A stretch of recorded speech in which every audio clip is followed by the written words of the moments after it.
ነገራቶችንም ስንፈትሻቸው ይቻላል ሳይሆን የሚሉት እንደማይቻል የሚያስረግጡ ነገር መሆናቸውን በደንብ አድርገን ተረድተናል ማለት ነው። ምናልባት በዚህ ዙሪያ ይሄ ፖይንት ላይ ይሄ ነገር መብራራት አለበት፣ ይሄ ፖይንት ላይ እንደዚህ መብራራት አለበት ከተባለ ደግሞ አሁንም ዳጎስ ያለ መልስ ይዘን መጣል። አሁን እኔ በቃ ለዚህ ለመልስ ለመስጠት የሚያበቃን ያክል ነው ያስቀመጡት። ቀደም ካስቀመጥኩላችሁ መረጃ ካሳየኋችሁ ውስጥ ያላሳየኋችሁ በጣም ብዙ መረጃዎች አሉ። ያው ወደፊት ውይይቶች ሊኖሩ ይችላሉ ለተለያዩ ነገራቶች እንትን የሚሉ ማለት ነው። ይሄ በቂ ነው። በቂ ግን ካልሆነ ዳጎስ ያለ ነገር ኢንሻአላህ መጨመር ይችላሉ። ይሄ ግን በቂ ሆኖ ካገኘ ነው ወደ ሁለተኛውና ወደ ሶስተኛው ጥያቄ እንለፍ ኢንሻአላህ። አሳውቁኝ፣ ኮሜንት ላይ ማሳውቁኝ፣ ገስት ላይ ምናልባት ምንድን ነው ቀደም ስታነሳ የሀብሀቡና የሊጡን እንትን ብለሃል። አንድ እሷ ላይ ደግመህ እንድትሄድባት እዚህኛው ሳይሆን ወገኖች አሉ። አው ከዚህኛው ሳይሆን ረሱል አለይሂ ሰላቱ ወሰላም ተጠይቀው አይበቃም ካሉበት ሐዲስ ጀምረህ ተናገር። እሺ ወንድም ኢሚዲየትሊ ይሄን ስትጀምር ጀመረ ያንን ሐዲስ አብራር ወደዚህ መጣ። ስለዚህ ሐዲሱን አምጣው። እሳቸው አይበቃም ካሉ ማንኛውም ቢሆን ይበቃል ብሎ ቢናገር እስልምና አይቀበልም። ይሄ ማወቅ ጥሩ ነው። ባረከላሁ ፊኩም አለይሂ ሰላቱ ጀዛኪላሁ እኽቲ። እንደዛ ከሆነ ከቁርአኑ ልነሳና ወደ ሐዲሱ ሊድ። አላህ ራሱን አይበቃም ያለው መጀመሪያ ስለ ጋብቻ ጠቀሰና ፈመን ብተጋ ወራአ ዛሊክ። ወራአ ዛሊክ ማለት ከዚህ ውጭ ያለ ሌላን ነገር የፈለገ ከዚህ ወዲያ የፈለገ ሰው ምንድን ነው አለ? እነዚያ ሰዎች ወሰን አላፊዎች ናቸዋል። ማንኛውም ከጋብቻ ውጭ አላህ ከፈቀደው ህግ ውጭ በተለያየ መንገድ ራሱን ለማርካት የተለያየ የሚያደርግ ሰው ምንድን ነው? ሐራም ነው። ይሄ ከቁርአን ነው። ሐዲስ ደግሞ ስንመለከት ናህል ድምጽ ታፍኗል። እሺ ያው ሰሒህ አልቡኻሪ ላይ የሚገኝ ሐዲስ ነው። ሐዲስ ቁጥር 5075 ላይ በተመሳሳይ ሰሒህ ሙስሊም ሐዲስ ቁጥር 1404 ላይ ኩና ነግዙ መዓ ረሱል ስ ሰለም አልቃኢል ሁወ ዓብደላህ ብን መስዑድ።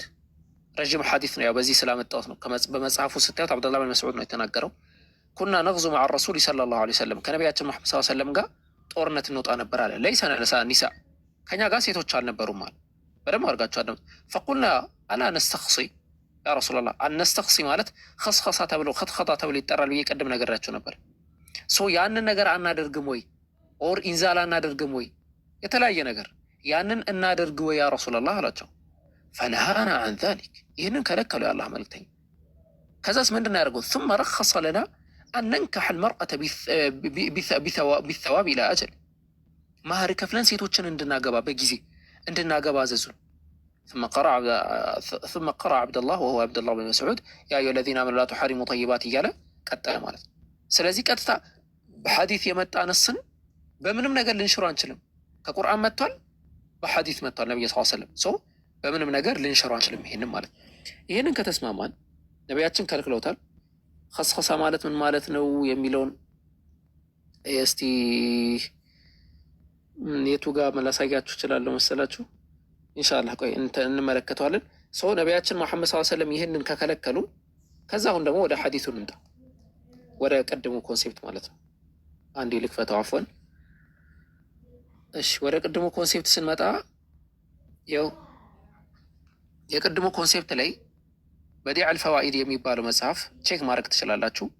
ቮሊዩም 4 ጥያቄው የሚነሳው ከዚህ መጽሐፍ ነው። የሺዓዎች ሙግት ነው። ይሄ በጣም የቆየ ነው። ቮሊዩም 4 ገጽ 1471 ላይ እብን አልቀይም የሆኑ ሰዎች ያሉትን ነገር እየተናገሩ ነው።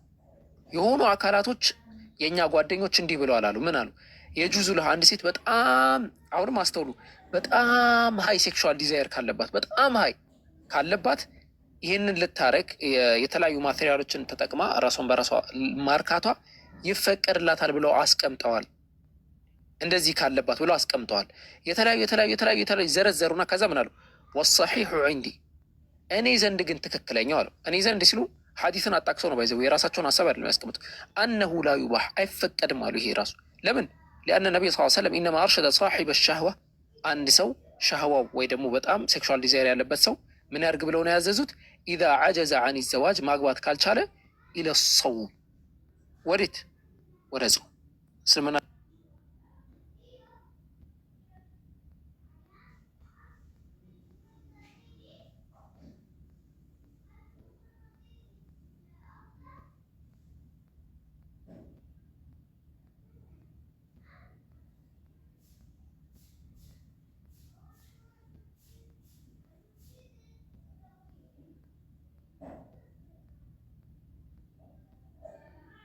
ቢጥህ ሀብሀብ የተባለው መጽሐፉ ከላይ ጠቅሶት ነው። ይሄን ሁሉ ይህንን ብቻ ስላመጡላችሁ ነው። ስለ የሰዎቹን ሀሳብ ጠቅሶ ጨርሶ ወቀውሉል ቢጥህ ስለ ሀብሀብ ያወሩት ስለ ሊጥ ያወሩት አጠቃላይ ይሄ ነገር ፈፊሂ ይሄ ነገር አሉ ፈዓላ ማ ቀደምና ሚን ተፍሲል ልክ ከዚህ በፊት እንዳብራራ ነው። ያው እኔ ዘንድ ተቀባይነት አይደለም እንዳሉት ይህም ተቀባይነት የለውም። ኸላስ ሀሳቡ ይሄ ነው። ቀለል ያለም ነው። ግልጽ መሆኑ የተብራራ ነው። ይህንን ከተረዳችሁኝ እንቀጥል ኢንሻአላህ።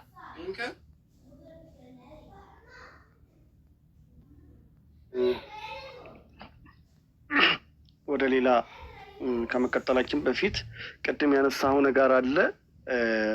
አንድ ደቂቃ እኔ ሊሄድበት፣ አንድ ደቂቃ ይበቃኛል፣ አልጨርስም። ኢጅማዕ አልዑለማ ዑለማዎች በጠቅላላ ይላል። ኢጅማዕ ዑለማ ማለት አብዛኛው ዑለማዎች ማለት ነው። ኢጅማዕ እስልምናችን አንዱ ምንድን ነው? ኢጅማዕ አልዑለማ ያስፈልገዋል። ተሕሪም አድርገውታል፣ ሐራም አድርገውታል። ከነዚህም መካከል ቪዲዮ መክፈት ይችላለሁ። ኢብኒ ጀሪር ሐራም ብለውታል። አን ሰውር አብዱላህ ብን ዑስማን ጭራሽ እሳቸው ደግሞ ይሄ በጣም አስነዋሪ ነገር ነው ብለውታል። ቅድም ሼኹል ኢስላም ኢብኒ ተይሚያ ፈተዋቸው ላይ ምን ብለውታል? ተውበት ያስፈልገዋል፣ የሰው ልጅ ራሱን በራሱ በሚያረካበት ጊዜ ካደረገ ተውባ ሁሉ ያስፈልገዋል ብለዋል። እንደዚሁ ደግሞ የዘመናችን መሻይኾች ኢጅማዕ አልዑለማ እዩት። እዚህ ጋር እንዳጋጣሚ እያሳየን ነው። ሱብሓነላህ። ይሄ ሁሉ ባለበት ሁኔታ አቡኪ የቀጥል ኢብኒ ባዝ፣ ዑሰይሚን፣ ሼክ ፈውዛን ረሕመቱላሂ ዓለይህ እነዚህ ሁሉ ምን ብለውታል? ሐራም አድርገውታል። ወደ አቡኪ ልመለስ። በቃ ይሄ ኢጅማዕ ካለ ራሱ በቂ ነው። ቅድም አስያ እንዳለችው ደግሞ ሐዲሱም ቁርአንም በቂ ነው።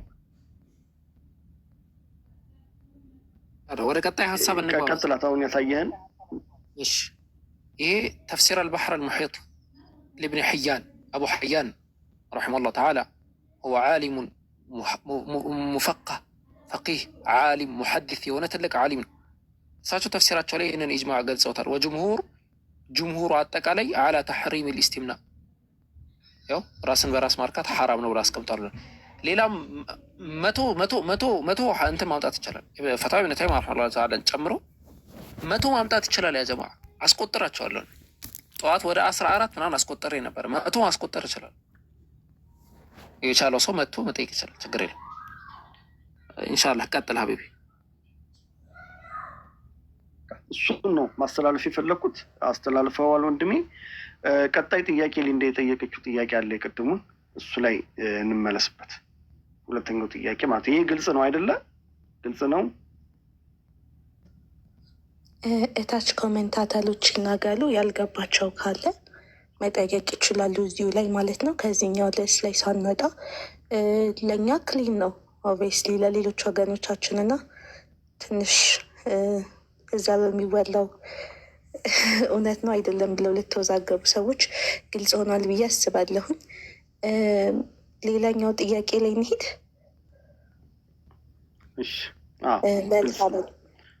እሺ፣ የእናታችን አይሻን ጉዳይ በ6 ዓመቷ የሚለውን ነገር ይዘው ተቷል። እንዲሁም ደግሞ ከህፃን ልጅ ጋር ወይንም ደግሞ ከ1 ዓመት ጋርም ግንኙነት ማድረግ ይቻላል። ግንኙነት ሲደረግም ይቅርታ ለቃሌና በሚደረጉበት ጊዜ የሚሰነጠቅ ከሆነ ምናምን ነው እድሜያቸው መድረስ አለመድረሱን የሚናገረው የሚል ነገር አንስተው ሞል ገለጻ ይሰጡበታል እነሱና እሱንም በደንብ አድርጋችሁ ብታብላሉኝ መልካም ነው። እሺ ጀዛከላ። በዚያው ይህንን እንደዚህ የሚያነሱ ሰዎች አላህ ጥንካሬ የሆነና ቁባውን ሰጥቷችሁ እስቲ እኛ ፊት ይህንን ብታነሱ ደስ ይለኛል። እሺ እንተውና ነቢዩ ሰለላሁ ዐለይሂ ወሰለም አይሻ ረዲየላሁ ዐንሃን በ6 ዓመቷ አግብተዋት በ6 ዓመቷ ታጨች ለነቢዩ ሰለላሁ ዐለይሂ ወሰለም።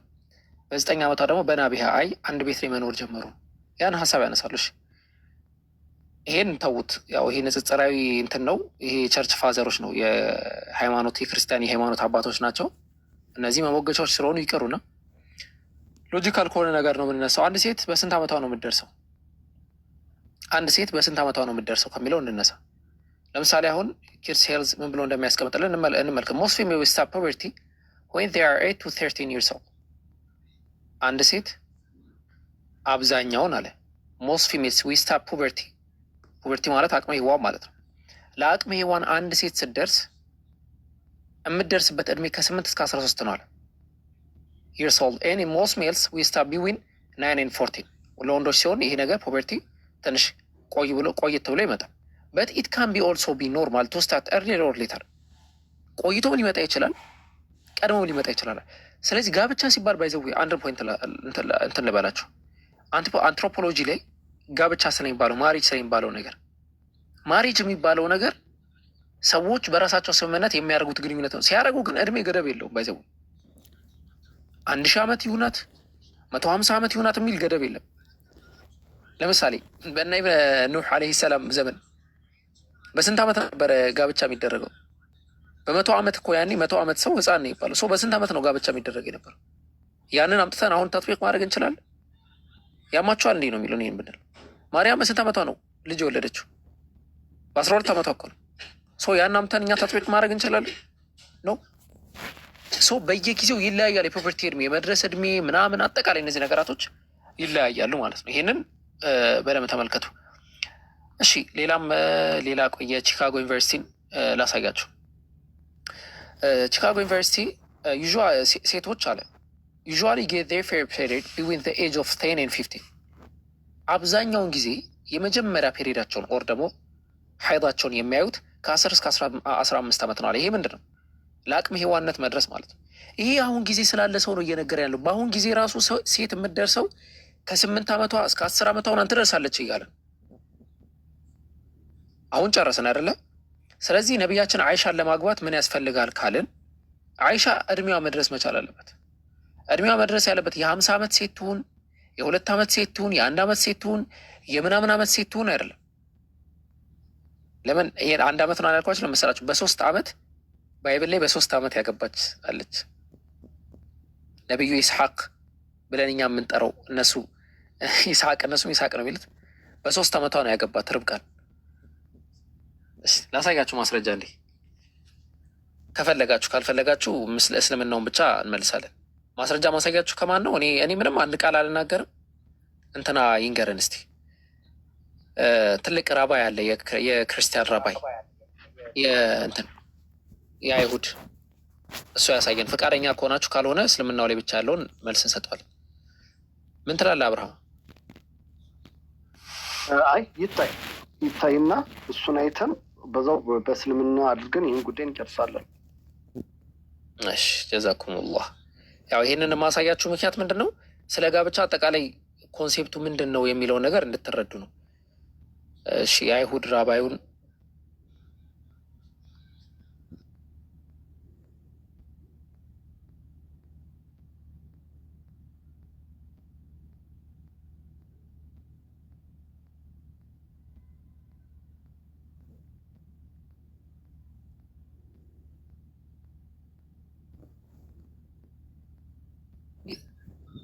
ታውቃላችሁ፣ የፋይል ብዛት አስቸጋሪ ነውና እንትን ብሎኝ ነው። አንዴ አፎን ላላ አብሽር። እስከዛው ኢብሮ አለ ኢብራሂም አሎ ኢብሮዬ አሎ። ምን ልታዘዝ? ጥቅሷን እስከዛው ድረስ አንተ አውጣት። እሱ አቡኪ እያሳየን አይደለ? የትኛው? በቃ የርብቃን። እሺ ቀጥል አቡኪ። ጥቅሱ ላይ ሄደን ረዥም ሰዓት አንፈጅም ብዬ ነው። አሁን እዚህ ጋር ምን እንዳለ ልንገራቸው። ይሄ በጣም ትልቅ ራባይ ነው። ባይዘው ራባይ ማለት መምህር ነው። ጥቅሱንም ያምጣው። የ3 ዓመት ነው ያላችሁታ። ጥቅሱንም ያምጣው። ይመጣል። በሂሳብ ነው ካልኩሌት ነው፣ ችግር የለውም ይመጣል። 5 ምዕራፎች ምናምን አካባቢ ስለሆኑ ነው። ይሄ በነገራችን ላይ የእነሱ መምህር ስለሆነ በብዛት ያው ያብራረዋል ለማለት ነው። እስዬ ችግር የለውም። መጽሐፍም ስላለኝ መጽሐፉን አሳየዋለሁ። ያው ጥቅስ ምን መሰላችሁ፣ ጥቅሱ ላይ ካልኩሌት አድርጋችሁ ነው የምታውቁት። የተወለደችበትን የይስሐቅን እድሜ ምናምን አድርገን ስለሆነ ትንሽ ታይም ሊፈጅ ስለሚችል ቀጥታ ከራሳቸው መጽሐፍን ማስረጃ እናመጣለን። ከአይሁዶች መጽሐፍ አራስ ልጆችን እኔ ያሳያቸዋለሁ። እናንተ ይህን ቀጥል። አንተ ችግር የለም። አራስ ልጆችን ያሳያለሁ። አይ ያው እንክፈትና እናዳምጠው። አዳምጡት። እንግሊዝኛውን ተረጉሟለሁ። እሺ question, and that is the marriage of Isaac and Rebecca. Isaac was decades older than Rebecca was. How did that work? Well, two things. Number one, the maturity of those times are much different than now. Even Rebecca was only 3 years old when she got married. A 3-year-old then. መጀመሪያ ምን አለ መሰላችሁ? በመጀመሪያ ደረጃ ያን የነበረው ጊዜ አሁን እንዳለው አይደለም። ርብቃ 3 ዓመቷ ብቻ ነበር አለ። ግን 3 ዓመት ያን የነበረው ሪፈረንስ 3 ዓመት ማለት ምን ማለት እንደሆነ ይኸው እዚህ ጋር ሊነግረን ነው። አሰሲ 3-year-old that equal to አለና was equal to who knows probably 20-year-old today. ያኔ 3 ዓመት ያሁኑን 20 ዓመት ሊሆን ይችላል። ሶ ሐሳቡን እንድትረዱት ነው። እድሜ አይደለም ገደቡ። they have maturity level ምናምን እያለ ያስቀምጣል። አዳምጡት። The maturity level was much higher than it is today. It was not married little girl 3 years old. That wasn't the case at all. Even physically, she went through the water for all the camels. So she was a little girl 3 years old. How could she control a little girl? So physically, she was certainly much stronger, and spiritually, and her maturity level was much stronger than the 3-year-old today. We can't compare it. That's number one. Number two. ስለዚህ ሰማችሁ አይደለ? ኢቨን በዛ እድሜዋ ውሃ እንስራ ምናምን ትሸከም ነበር። ስለዚህ ያኔ 3 ዓመት በቃ ማተር ኦፍ እንትን ነው። በቃ ማቹሪቲያቸው እንደኛ ዘመን አልነበረም። በጣም ይፈጥን ነበር ነው ያለው። ከመጽሐፋቸው ላሳያቸው።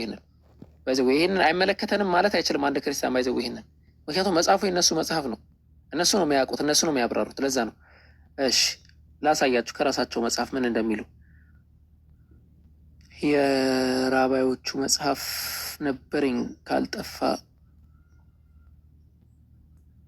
እስቲ ኢንሻ ኢብሮ እንትን ካዘጋጀው እስቲ እስከዛ ቀጥል። እኔ እስካገኘው ካላዘጋጀው ፈልጓል። ኢብሮዬ በተለይ የሐራሶቹን እንድታሳይ የሐራሶቹን ግባበት አሳያቸዋለሁ። ችግር የለም። እሺ ይሄ አሁን ኒዳህ የሚባለው መጽሐፋቸው ነው። 44 ቢ ላይ ምን ብሎ እንደተቀመጠ ላሳያችሁ። a girl who is 3 years and 1 year old አንድ ሴት ባይዘው ያዳምጠኝ። አንድ ሴት የብራይትሲንጋ ነው። አንድ ሴት 3 ዓመትና 1 ቀን ከሆነች ከ3 ዓመት 1 ቀን ከሆነች whose father arranged her ምናምን ከዛ ላሳያቸው። ይሄ ኢቭን እንድታገባ አንድ ሴት ማግባት ያለበት በስንት ዓመቷ ነው ይላል? 3 ዓመቷ +1 ከሆነች እንድታገባ ብታገባ ኖርማል ነው ብላ ያስቀምጣል። ይሄንም ማስረጃ የሚያወጡትን ኬት እንደሆነ ንገራቸው። ይሄ እንትን ነው፣ ታልሙድ ነው። እሺ ታልሙዲክ ሪፈረንስ ነው። ታልሙዲክ ሪፈረንስ ነው። እዚህ ጋር አስቀምጦታል። ከዛ ተጠየቀና አንድ ሴት ማግባት ያለባትን እድሜ ያው ሰፊ ርዕስ ነው። አንድ ሴት ማግባት ያለባትን እድሜ ተጠየቀና ያኛው 49 ነበር፣ ይሄ 45 ኤሌ ነው። ከዛ መለሰና እንደዚህ አለ። he said that to her she must be at least 3 years and 1 day አንድ ሴት ማግባት ያለው ማይ ቲቸር አትዋቱ የጂዚ ውመን ፊቱ ማሪ አንድ ሴት ማግባት ያለበት በስንት ዓመቷ ነው ብሎ ጠየቋት። ከዛ እሱ ምን ብሎ መለሰ? አትሊስት 3 years and ምን መሆን አለበት? 1 day መሆን አለበት ብሎ መለሰ። ይህንን ከማን የተነሳው? ከምን ሀሳብ ተነስቶ ነው ካልን ከርብቃ ሀሳብ ተነስቶ ነው ማለት ነው። ሶ አይ ቲንክ ይሄ በቃናል። ሌሎችም እንዳሉ ሆኖ ይሄ ይበቃናል መሰለኝ። ኢብሮ ካለ አንድ ኢብሮ ለከበደኝ ነው። እኔ ይሄ ንግግሩ ራሱ ከባድ ነው። ምን መጽሐፍ ቅዱስ ላይ ነው የተቀመጠ? ይሄ የአይሁዶች መጽሐፍ ነው፣ ታልሙድ። ይሄንን መጽሐፉ አሁን ምን መሰለሽ አሲ፣ አሁን ይሄ ብሉይ ኪዳን የምንለው የክርስቲያኖቹ መጽሐፍ የአይሁዶች መጽሐፍ ነው። እነሱ ነው የሚያብራሩት። ክርስቲያኖች ወስደው ነው ከነሱና እነሱ እንደዚህ ነው የሚረዱት ነው ሀሳቡን። መጽሐፉ እንደዚህ ነው ብለው ነው እነሱ የሚያስቡት። ሶ ይህንን መካድ አይችልም ማንም። ይህንን መረዳት ያስፈልጋል ማለት ነው። ኢንሻላህ ኢብሮ ቀጥልና ወደ ቀጣዮች ሀሳብ እንሄዳለን። ኢብሮ ይቀጥልና አንድ ጊዜ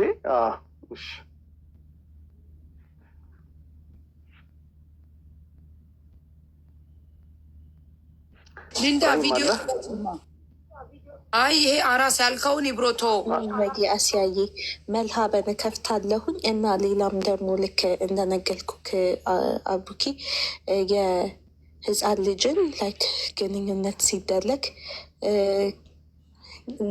ላይክ እንትና እናንትን ከተሰነጠቀ ነው አልደለሰችም የሚባለው እንጂ መለኪያው እሱ ነው ብሎ ይናገራል ብለው የተናገሩት ነገር ነበር እና ቪዲዮውን አውጥቼ ማሳየት እችላለሁ።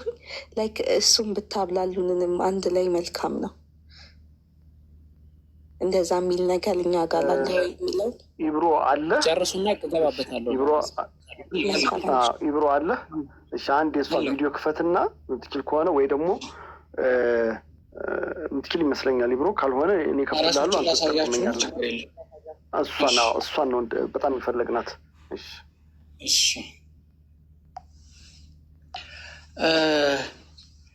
የባይብል ጥቅስን ማወጣላችሁ። ከዛ በኋላ ይህንን ተመርኩዘን ወደ ሂብሩ እንሄዳለን ማለት ነው። በአማርኛው ላይ ያለው ባይብል ላይ ምን ይላል መሰላችሁ? ትንሽ ኮንሰፕቱ እንዲኖራችሁ ጫፉን ላስረዳችሁ። ምንድን ነው ኦሪት ዘኍልቍ ምዕራፍ 31 ከ14 እስከ 18 ድረስ ያለውን ላንብብላችሁ እና ፖይንቴ እዚህ 18 ድረስ ነው። ይችኛው 18 ቁጥር ላይ ያለው ነው ስለሆነ በደንብ ተከታተሉ። ሪከርድ ማድረግ የምትችሉ አድርጉ። ለማወራው ነገር ኃላፊነት ወስጄ ስለማወራ ምንም እንዳያሳስባችሁ። እሺ መርሐባ።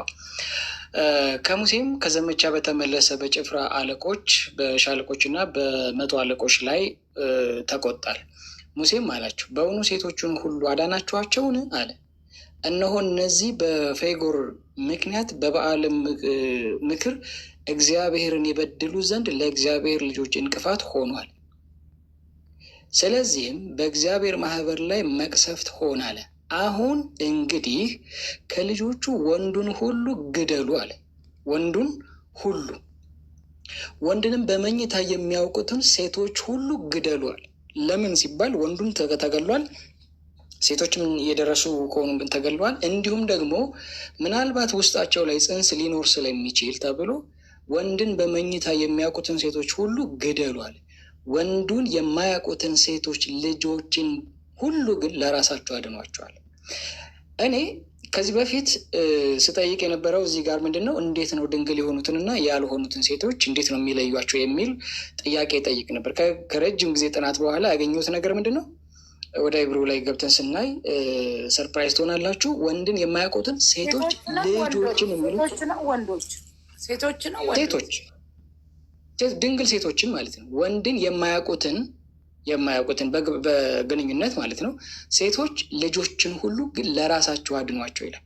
ለራሳቸው አድኗቸው ብሎ ሲል እነዚህን ሴቶች ልጆች ለምንድን ነው የሚያድኗቸው ብለን ወደ ኢብሮ ውስጥ እንሄድና የሆነ አንድ ነገር ላሳያችሁ። ወይንስ የነዚህ ጂውስ ስለሆኑ በመጀመሪያ ለምን እንደሚያገቧችሁ ላሳያችሁና ፒክቸራቸውን አሳያችኋለሁ። ይሄ ቤትሼባ ይላል የጂውሽ ኢንሳይክሎፒዲያ ነው እና ኦሪት ዘኍልቍ 31:18 ላይ ነው ያለ ነው እና ለምን